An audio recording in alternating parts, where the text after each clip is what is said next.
మత్తయి సువార్త 16వ అధ్యాయము.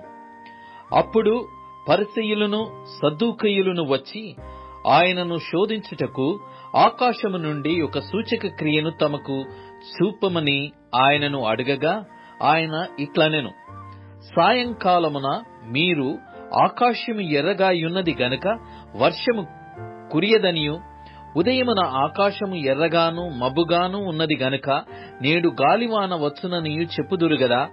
మీరు ఆకాశ వైఖరి వివేచింప నెరుగుదురు గాని ఈ కాలముల సూచనలను వివేచింపలేరు.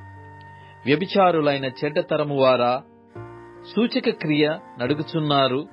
అయితే యోనాను గూర్చిన సూచక క్రియయే గాని మరి ఏ సూచక క్రియైనా వారికి అనుగ్రహింపబడదని వారితో చెప్పి వారిని విడిచి వెళ్లిపోయెను. ఆయన శిష్యులు అద్దరికి వచ్చి రొట్టెలు తెచ్చుటకు మరచిరి. అప్పుడు యేసు, చూచుకొనుడి, పరిసయ్యులు సద్దూకయ్యులు అను వారి పులిసిన పిండిని గూర్చి జాగ్రత్త పడుడని వారితో చెప్పెను. కాగా వారు, మనము రొట్టెలు తేనందున గదా ఈ మాట చెప్పెనని తమలో తాము ఆలోచించుకొనుచుండిరి. యేసు అది ఎరిగి, అల్ప విశ్వాసులారా, మన యొద్ద రొట్టెలు లేవని మీరెందుకు ఆలోచించుకొనుచున్నారు? మీరింకను గ్రహింపలేదా? 5 రొట్టెలు 5,000 మందికి పంచిపెట్టినప్పుడు ఎన్ని గంపెళ్ళు ఎత్తితిరో, అది అయినను మీ 7 రొట్టెలు 4,000 మందికి పంచిపెట్టినప్పుడు ఎన్ని గంపెళ్ళు ఎత్తితిరో, అది అయినను మీకు జ్ఞాపకము లేదా? నేను రొట్టెలను గూర్చి మీతో చెప్పలేదని మీరెందుకు గ్రహింపరు? పరిసయ్యులు సద్దూకయ్యులు అనువారి పులిసిన పిండిని గూర్చియే జాగ్రత్త పడుడని చెప్పెను. అప్పుడు రొట్టెల పులిసిన పిండిని గూర్చి కాదుగాని పరిసయ్యులు సద్దూకయ్యులు అనువారి బోధను గూర్చియే జాగ్రత్త పడవలెనని ఆయన తమతో చెప్పెనని వారు గ్రహించిరి.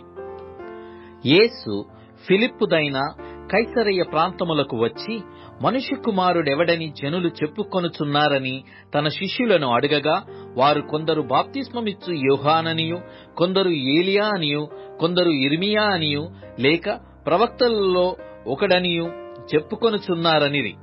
అందుకాయన, మీరైతే నేను ఎవడనని చెప్పుకొనుచున్నారని వారిని అడిగెను.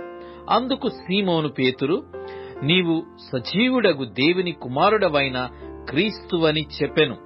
అందుకు యేసు, సీమోను బరయోనా, నీవు ధన్యుడవు. పరలోకమందున్న నా తండ్రి ఈ సంగతిని నీకు బయలుపరచనే గాని నరులు నీకు బయలుపరచలేదు. మరియు నీవు పేతురువు, ఈ బండ మీద నా సంఘమును కట్టుదును. పాతాళ లోక ద్వారములు దాని ఎదుట నిలవనేరవని నేను నీతో చెప్పుచున్నాను. పరలోక రాజ్యము యొక్క తాళపు చెవులు నీకిచ్చెదను. నీవు భూలోకమందు దేని బంధించుదువో అది పరలోకమందును బంధింపబడును, భూలోకమందు దేని విప్పుదువో అది పరలోకమందును విప్పబడునని అతనితో చెప్పెను. అటుపిమ్మట తాను క్రీస్తు అని ఎవనితోనూ చెప్పవద్దని ఆయన తన శిష్యులకు ఖండితముగా ఆజ్ఞాపించెను. అప్పటి నుండి తాను యెరూషలేమునకు వెళ్లి పెద్దల చేతను ప్రధాన యాజకుల చేతను శాస్త్రుల చేతను అనేక హింసలు పొంది చంపబడి 3వ దినమున లేచుట అగత్యమని యేసు తన శిష్యులకు తెలియజేయ మొదలుపెట్టగా, పేతురు ఆయన చేయి పట్టుకొని, ప్రభువా, అది నీకు దూరమగునుగాక అని నీకెన్నడును కలగదని ఆయనను గద్దింపసాగెను. అయితే ఆయన పేతురు వైపు తిరిగి, సాతానా, నా వెనుకకు పొమ్ము, నీవు నాకు అభ్యంతర కారణమయ్యున్నావు. నీవు మనుష్యుల సంగతులనే తలంచుచున్నావు గాని దేవుని సంగతులను తలంపకయున్నావని పేతురుతో చెప్పెను. అప్పుడు యేసు తన శిష్యులను చూచి, ఎవడైనను నన్ను వెంబడింపగోరిన ఎడల తన్ను తాను ఉపేక్షించుకొని తన సిలువనెత్తికొని నన్ను వెంబడింపవలెను. తన ప్రాణమును రక్షించుకొనగోరువాడు దాని పోగొట్టుకొనును. నా నిమిత్తము తన ప్రాణమును పోగొట్టుకొనువాడు దాన్ని దక్కించుకొనును. ఒక మనుష్యుడు లోకమంతయు సంపాదించుకొని తన ప్రాణమును పోగొట్టుకొంటే అతనికేమి ప్రయోజనము?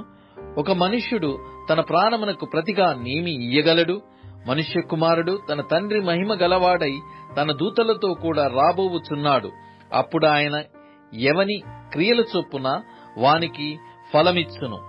ఇక్కడ నిలిచియున్న వారిలో కొందరు మనుష్య కుమారుడు తన రాజ్యముతో వచ్చుట చూచు వరకు మరణము రుచి చూడరని నిశ్చయముగా మీతో చెప్పుచున్నానెను.